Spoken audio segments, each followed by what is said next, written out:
I have to be honest, I don't think there's a worse season of Drag Race than Drag Race Down Under. Everything about this season feels like a cash grab, and like everyone involved was just going through the motions to get another iteration of the season done. And while that's unfair to the fans who are paying for a WoW Plus subscription to watch the season, it's most of all unfair to the queens they cast.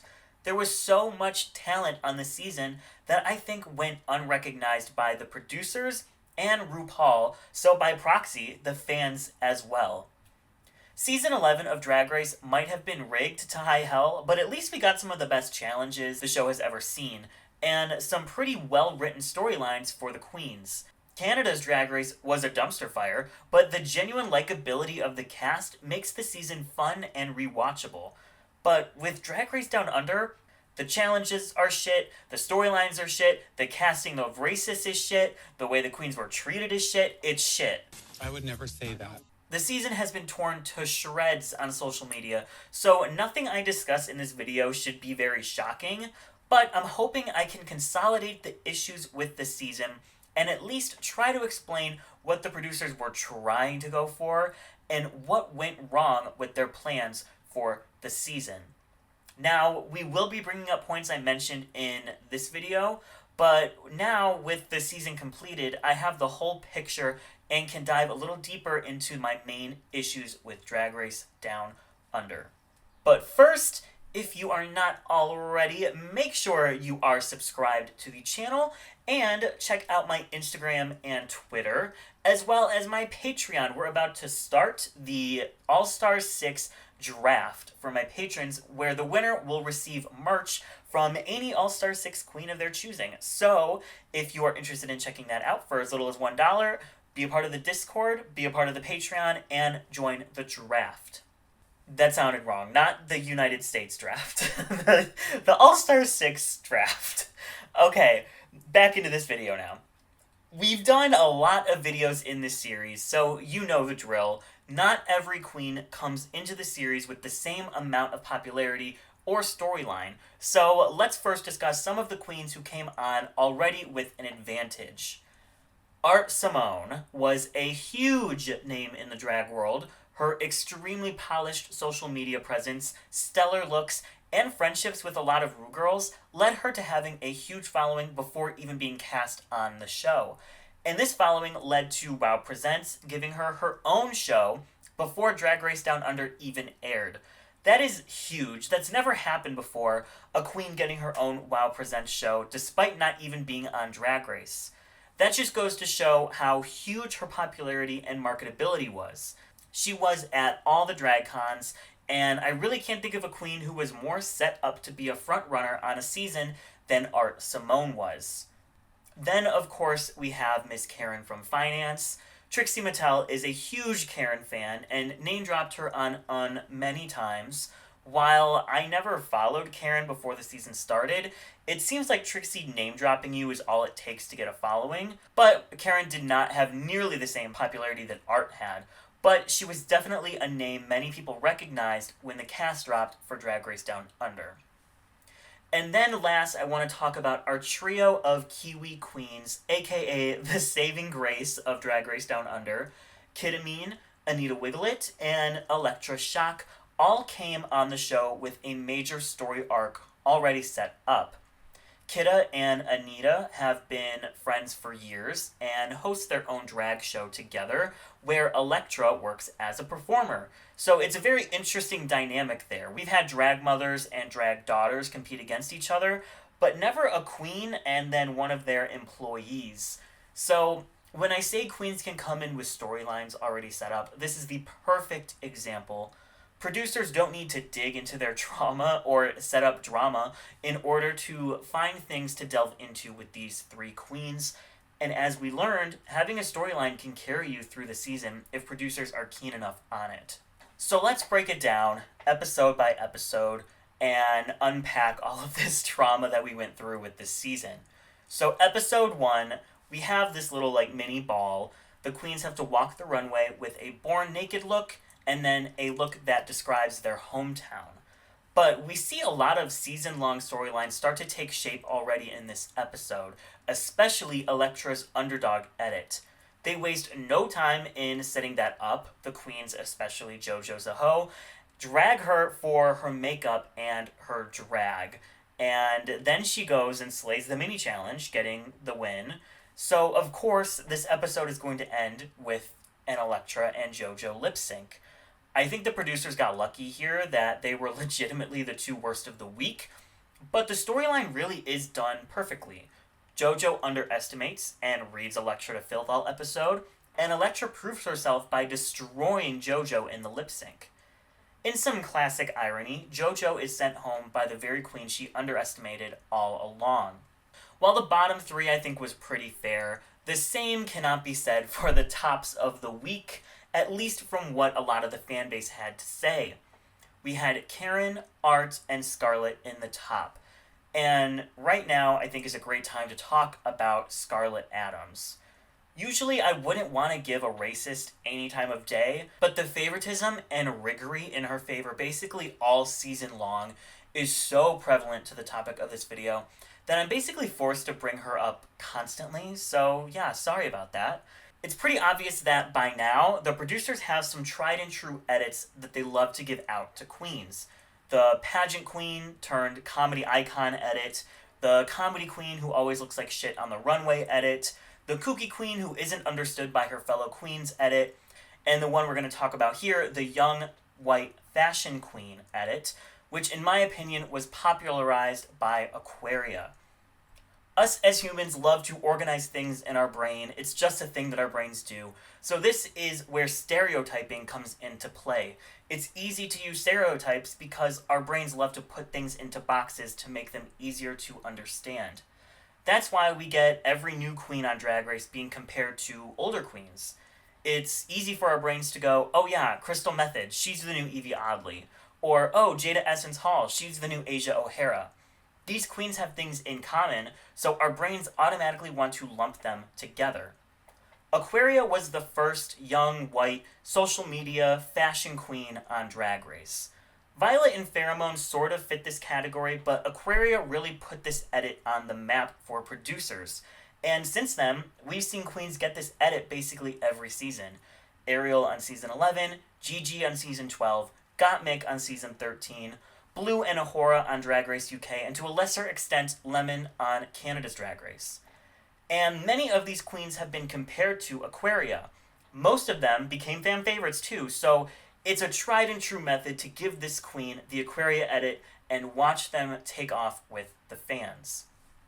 Scarlett was this season's Aquaria edit, and I think the producers definitely saw her as a potential big fan favorite. Her looks were good, she was fun and shady in the confessional, and genuinely talented. Now, where they went wrong was looking over her incredibly racist tendencies. I almost used the word past here, but let's be honest, she was doing this stuff pretty recently. So we see in this episode, Scarlett serves two, I'm just gonna say it, basic looks on the runway. The first look is literally just a bodysuit and a little robe, and the second is a black mini dress with a little bird sleeve sewn on. These aren't bad looks by any means, but I want to specifically look at this Born Naked look. The first time Born Naked was a runway category was on season 7, and we see both Fame and Violet get the critique that their final look was a bit basic. Well, fast forward 6 years, and Scarlett's look is basically in the same vein as theirs were, but she doesn't get that critique, and especially when almost every other queen in this category had a concept with their look, Scarlett didn't. Also, let's just talk about the fact that the entire back of her bodysuit blew out and she stapled it together last minute. It looks messy as hell, and obviously there wasn't much she could do to fix it with such little time, but the fact that Michelle basically overlooks it really confused me. Bimini got red for her tucking tape showing. Little details matter, and Michelle is always quick to point them out and call them out. There are no excuses on the runway for not looking perfect. Usually. I took Michelle basically completely overlooking the fact that Scarlet had a huge tear in her bodysuit she barely tried to hide as a major clue that we were going to get some major Riggory in Scarlet's favor this season. A lot of people were upset, etc., etc., was snubbed of a top placement this episode, and I have to agree with them. Both of her looks were very high concept and executed to perfection, two things that Scarlet's looks lacked. But there can only be one young white fashion queen who slays the competition, and it's obvious by this episode Scarlet was chosen for this role over etc., etc. Now, the big source of controversy from this episode was Karen from Finance snapping the win over Art Simone. In my poll that I sent out that got over 900 votes, thank you guys so much for taking it, it makes my job a lot easier to figure out where I'm biased and where my biases are coming in. Art received a significant portion of the votes for who did best in this challenge. And I do agree that both of Art's looks were polished, had a concept, and were of a high caliber of drag. But I think the same can be said for Karen's. Don't roast me over the coals, I don't know if that's the saying or not, but I don't think Karen winning this challenge was necessarily Riggory. We will see Riggory towards Karen later on in the season, and lots of it, but here I just don't know if it's necessarily Riggory. In my opinion, they both did great, and both deserved the win. I think Karen especially did a much better job of showing her personality, which, especially in the first challenge of the season, is what the judges are looking for. And as my good sis Zane, aka our Australian expert for this video, described, Art was basically just a mannequin for these amazing looks, whereas Karen sold me a lot more personality and owned the characters that she was playing on the runway. But I have to say, I'm actually surprised they didn't give Art the win here. As their big star of the season, you think they would want to highlight them right off the bat to ensure their status as a fan favorite. So, while I totally understand why people think Art should have won, and I would not have been upset if she did, I don't necessarily see Riggory at the fact that Karen won. They were both worthy of the win, but Karen showing a bit more personality than Art, I think tipped her over the edge and won her the challenge in the eyes of the judges. Alright, don't kill me for that. Based on your poll results, I promise we're going to agree for the rest of the video. Alright, episode 2, Snatch Game. Kind of early for Snatch Game, but whatever. This was a bizarre episode. They really, ripped these queens to shreds, saying that this was the worst Snatch Game ever, and threw almost everyone in the bottom, but I feel like I've seen way worse Snatch Games. I mean, Season 12, Season 11, Season 10, I could go on and on. So, I'm just going to break this episode down by queen because there's so much going on. So, Anita Wig'lit was the clear winner, and no one came close to how well she did, so she rightfully won. Moving on. Etc. and Kidda were both named safe, not high, not in the top, just safe. So, basically, Anita won, and everyone else was either safe or in the bottom, and I thought that this was unfair. Etc. did fantastic and took a huge risk in her character, so I don't see a reason why this episode couldn't just have been judged regularly. Anita, Etc., and ELEKTRA in the top, we'll get to ELEKTRA in a second, and Coco, Art, and Karen in the bottom. They really, hated Etc.'s guts, and for what? Robbed of a top placement 2 weeks in a row. Damn. Also, can we just talk about her runway this episode? Amazing. Alright, ELEKTRA Shock. This really pissed me off. Ru and the producers know who the queens are going to play ahead of time, so they have plenty of time to do some research if need be to understand their characters. And for Ru, who rakes the girls over the coals, that's the saying, constantly for not knowing the references that were 20 years before they were even born, you think Ru could learn some pretty modern-day references that the girls are now using. This gave me very Valentina playing Eartha Kitt as Yzma from Emperor's New Groove tease. If you've seen Emperor's New Groove, you know Valentina did pretty good at getting the voice and references spot on.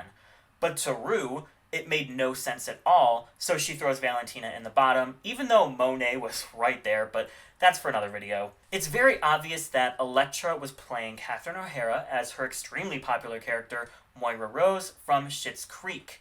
which was a super smart decision, as when they filmed the season, Schitt's Creek was just ending, and everyone was obsessing over it.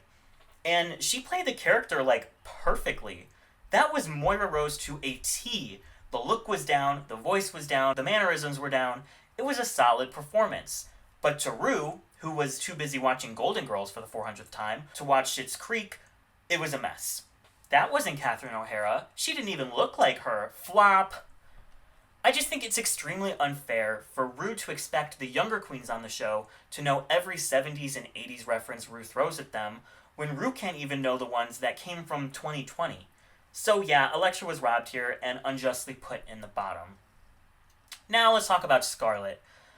I think we hear from her like twice as her character of Jennifer Coolidge, who I've been waiting literally years to see on Snatch Game. Maybe she sucked and the producers were trying to hide it, and that is why we saw so little of her. I don't know. It's hard for me to judge this performance since we literally saw none of it. Karen also sucked, but they didn't really, drag her that much. They drag MAXI way harder, and in my opinion, MAXI at least tried during the Snatch Game, whereas Karen seemed, dead behind the eyes the entire time. And for such an icon like Dolly Parton, Karen really flopped here. Overall, I do think the bottom two of Art and Coco was the rightful bottom two, but I am shocked that they chose to put Art in the bottom in the first place, especially to a song that was such more suited for Coco. I think that they knew whoever was going to be in the bottom with Coco here was probably going home, and since they gave Karen the win over Art in episode 1, they sort of made their bed with that. But no worries, we can just fix that mistake later, right? If you can't tell, I'm eye-rolling right now. Okay, episode 2 was a total mess, but episode 3 will be, much better, right? Nope! This episode made no damn sense to me. It's the Queens Down Under dance performance girl group challenge, and, disaster. I thought that watching it, I was delusional when I thought Elektra should have won this episode. But I was very happy to see that from the poll results, you all agreed with me. I'm not delusional. Elektra was team captain, she was assigned that role, and she was the only real dancer on her entire team. So of course, she was going to be doing a lot of the heavy lifting for her team when it came to the dancing aspect of this performance. In past seasons, if queens don't stand out and match the energy of the other queens on their team, they're critiqued for it and usually thrown into the bottom. So it was very weird here that instead, Elektra, who was the clear standout on this team, was critiqued for hogging the spotlight. It made no sense, and the fact that she lip-synced in an episode she should have been the clear winner was straight up Riggory to me. Now, Kidda and Anita definitely slayed this challenge, so I think that their top placements were deserved, but I want to talk about Scarlet again for a second, unfortunately. In the poll, you guys ranked her as the 4th best in this episode, and I would have to agree. Her runway was great, but her performance was just fine to me. Her lyrics were fine, her look was fine, but I would say compared to verses like Kidda and Anita, Scarlet's just didn't stand out as much. So, why did she win? I think because we're almost halfway through the season at this point, and Scarlet had yet to snag a win. I think they saw the opportunity and ran with it. I mean, she's team captain, her team did better, just give her the win. And it especially served their storyline between Scarlet and Elektra perfectly. Scarlet had been very rude to Elektra so far in the competition, calling her drag basic and shrugging her off as any real threat in the competition.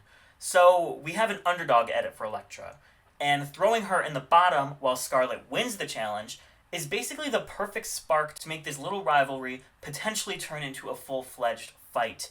And I think that's what producers were hoping would happen, and we see this sort of play out in the next episode when Scarlet and Elektra bicker throughout the entire thing. Coco and Elektra also get some pretty unfair critiques, in my opinion, on the runway. Now, for us Americans, this was kind of a confusing runway prompt for us, but no worries, our resident Australian citizen and expert, Zane, helped clear this up. In their Australian opinion, Elektra and Scarlet met the prompt the best, while Kidda and Karen met it the least. Coco's concept, I think, was what really sold the look for me. It was really cute. But can we talk about Elektra for a second? Because the judges read her for looking cheap on a bogan runway. Make it make sense. The fact that Karen was not in the bottom this week, Riggory. Karen was the only queen who flopped on their verse, performance, and runway. Coco definitely flopped on her verse, but her performance and runway weren't bad in my opinion, and MAXI had a pretty solid runway, so out of the three, Karen 100% deserved a place in the bottom two.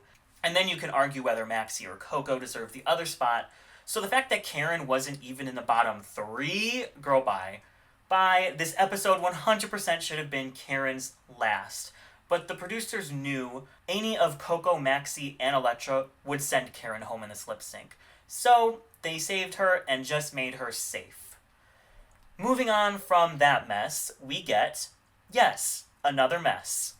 They bring back Art Simone. Oh my gosh, yay! No voting, no challenge, no reasoning. They're just like, hey, this bitch is popular. Here you go. It's the way that they only cast 2 queens of color, eliminated them right off the bat, and then chose to bring back the only white queen they eliminated, without even giving the 2 queens of color a chance to return for me. Okay, so the queens have to make outfits out of garbage in this challenge. We've seen it tons of times. How did the queens do? Actually pretty solid. Usually in this challenge there are at least a couple looks that are just like bad, but really besides Karen, everyone did pretty solid. They for sure got the top 3 right here. Art, Scarlet, and MAXI all looked fantastic. Scarlet gets her 2nd win in a row, which isn't shocking. They almost always give the fashion queen the win in these types of challenges. So while MAXI's look was just as good, and technically way more difficult to create, she sort of gets sidelined here. Let's talk about MAXI for a minute. 3 episodes in, and she has yet to really stand out. She did fine the first episode, but definitely struggled in the 2nd and 3rd episodes. So now that we're on episode 4, which is basically the halfway mark, producers definitely could have given her the win here and established her as a potential contender moving forward. But the fact that we learned basically nothing about her this entire season, it's obvious they were never going to consider her as a contender. Better to lift up and cement a queen who's already a contender from the previous episodes than to try and make a new one at this point in the competition. As for the bottoms, it just felt so wrong to lose Anita here. Because, like Scarlet, she was a contender at this point. I would say besides Scarlet and Anita, there really weren't any other contenders. I think they wanted Karen to be, but anyone who was really paying attention could see she wasn't doing all that great past episode 1.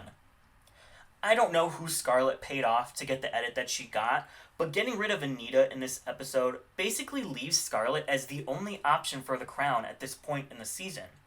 Narratively, it made no sense to lose Anita here, and that's why there was such a fan outcry. She had been lifted up as the comedy queen who had that it factor that Ru always talks about, and now suddenly she went home. Anita's critiques confused me this episode for sure. She makes a dress out of paper, which, yes, we've seen before on Drag Race, but she added a new element by strategically burning the photos in this cool sort of ombre pattern. Was it the best or most intricate look on the runway? No, but it had a concept, it was visually interesting, and it took a new approach to a material we've seen used before. Look at Yua Hamasaki's critiques in episode 1 of season 10.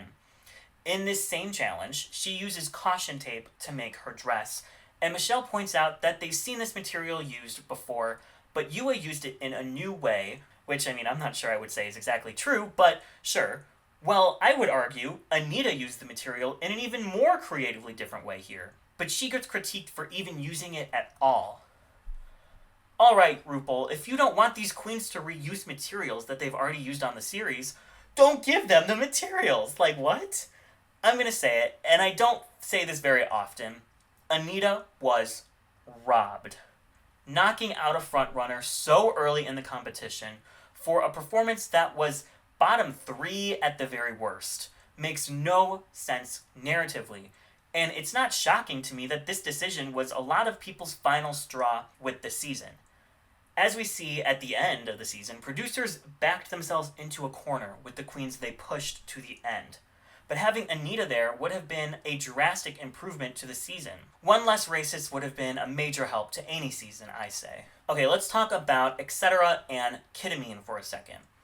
I think they actually both do a great job of showing off their style of drag and their looks. While technically neither is all that well done, I do think that they at least have that going for them. Between the two, I'm not sure which one deserved to be in the bottom, but you guys said Kidda by a narrow margin, so we can just go with that. And I'll just say it, the rest of the season is an absolute dumpster fire. Let's go to this stupid yeast commercial episode. Why the hell would you give the queens a product to advertise with a very easy sexual punchline and then be mad when they all have sexual punchlines? Like, literally make it make sense. We hear Ru and Michelle tell fisting jokes literally every other episode, but God forbid these queens make commercials with vagina jokes in them when you give them a yeast product. This is hands down one of the worst episodes of Drag Race ever. None of the queens really do that good of a job, except for ELEKTRA and ketamine, and it's not shocking since the idea of this challenge in general is stupid. The challenges this entire season are stupid and lazy. ELEKTRA gets her, literally one moment to shine this entire season in this episode. And it's the one time that producers literally had no other options. ELEKTRA could have easily been the underdog who starts off in the bottom, episode 1, and suddenly becomes a threat to win. But instead, they just use her as a punching bag all season. If they wanted to push her, her track record could have easily been bottom, high, win, at this point. But instead, they give her bottom, low, bottom, safe, win. Justice for ELEKTRA Shock. Also, unrelated, but she has one of my favorite drag names ever. So, this episode is the infamous one where SCARLET gets called out for her racist actions, and RuPaul is basically just like, oh girl, don't worry about it. I'll take it upon myself to forgive you on behalf of the entire black community and all of the other communities you offended that I'm not a part of. Is it shocking that the one queen who actually tries to hold SCARLET accountable for her actions gets the boot this episode? No. It's also the queen they've paid dust to literally the entire season. I actually thought ELEKTRA had one of the better commercials. It got at least one chuckle out of me, which I can't say for many of the others. I would say Art, Maxi, SCARLET, and Karen all completely flopped this challenge. ELEKTRA and Kidda were the only two to make solid commercials, and ELEKTRA falls somewhere in the middle. It wasn't good, but it wasn't flat out terrible like a lot of them were. I was pleasantly surprised to see you all agreed with me, and you ranked ELEKTRA as having the third best commercial of the episode. So we all agree ELEKTRA had no business being anywhere near the bottom this episode. Cool. Well, who did? Karen? Art? Maxi? I guess it really doesn't matter. Any of them could have been there, and it would have been fine by me. But instead, we see ELEKTRA be put in the bottom and go home. And we see RuPaul keep SCARLET despite being racist. So, we're at the makeover episode. And this is like the one breath of fresh air the entire season has, where there's really not much Riggory. SCARLET and Maxi were the two worst and end up in the bottom. Kidda is the clear winner, and she gets the win. The one thing I want to comment on is they really tear into ELEKTRA here, and for what? You guys ranked her as the second best of the week, and I have to agree. There was an obvious resemblance. They had a cool concept. Her makeover partner had shape and didn't look busted. I definitely think she got a raw deal this episode too, being put in the bottom 3. While I do think Art had cleaner looks, she made the usual makeover sin of looking way better than her partner, and they really didn't seem to mind it in this case. So, that's interesting. Alright, now we have another one of the worst episodes of all time, the talent show. Mama, this is garbage. This is garbage. I really wish if they were going to do this challenge that they would have let them know way ahead of time so that they could plan actual productions like they do on All Stars. Because compared to those talent shows, this just made these queens look like amateurs. Making a single balloon animal. Eating lunch. And these two were saved from the bottom. Art and Karen 100% should have been lip-syncing this episode, and no one can tell me otherwise. Scarlet and Elektra were the only queens who showed actual talents, pole dancing and regular dancing, and while Kidda's talent really could have been done by anyone with a good designer, at least it was fun and unexpected. So the fact that Kidda and Elektra were thrown in the bottom together, like, oh my gosh. Like, sure, whatever. I get it. It's a boss and her employee. Oh no, the drama, that one's gonna send the other home. But these were literally the only two likable queens left. Scarlet, Art, and Karen had this entire season rigged in their favor, and this episode just makes that abundantly clear. So the fact that two of them have huge racist scandals, and one of them we literally know nothing about, do better, producers, do better.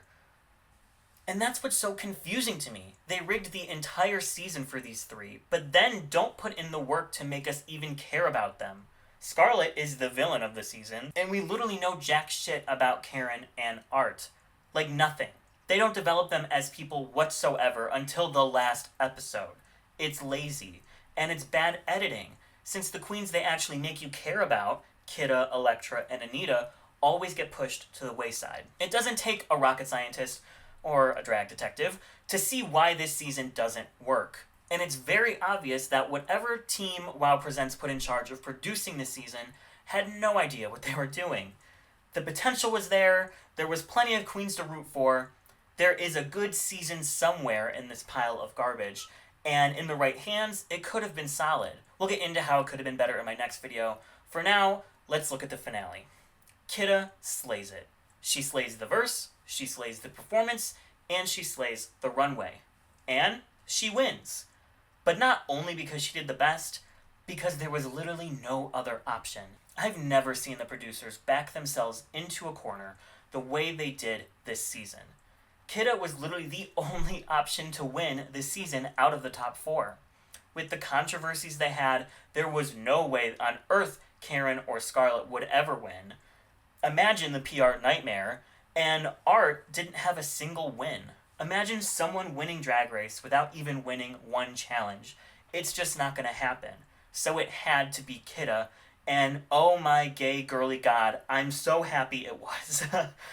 What else is there to say about this garbage heap that is Drag Race Down Under? The blatant and obvious riggory, the poor execution of storylines, the absence of any development for many of the queens, the handling of Scarlet Adams, the horrible challenges, the only light at the end of the tunnel is Kidda being the winner. I love this queen so much, and she deserved it 100%. WoW rushed through the production of this season, it's obvious. Even more so by the measly $30,000 prize, which in Australian currency is like a little over $20,000. Pathetic for the amount of money these queens probably spent on their looks. I'm not even sure Kidda broke even. Tune in for the follow-up to this video where I try and craft an unrigged version of the season. I'm sure the final results are going to be insanely different. Probably going to look nothing like the actual season. It'll be great. Well, we got through this season together, and hopefully there is a season 2, because there is tons of talent in this region that deserves to be recognized. And hopefully, WoW listens to the fan reaction and fixes the mistakes they made. The many, many mistakes. Thank you guys for tuning in. This season is now past us, and we can move on to greener pastures with All-Star 6, which I am so excited about. It is going to be an amazing season. I already can tell just from the trailers and the promo. Get ready for lots of All-Star 6 content on this channel. I'm going to be starting a podcast, which you can check out on Spotify and Apple Music, and will be uploaded to YouTube. And again, if you are competitive and want some drag queen merch, check out my All-Star 6 draft on my Patreon. Thank you to all of my patrons. Thank you to all of my watchers. We just hit 20,000 subscribers, so thank you to my subscribers. It has been the longest of days solving the mystery of what Anita Wig'lit means. Anita Wig'lit? Anita Wig'lit? Anita Wig'lit? Oh! I need to wiggle it. Well, RuPaul, why didn't you just say that? Thank you guys so much for watching, and I will see you in the next one.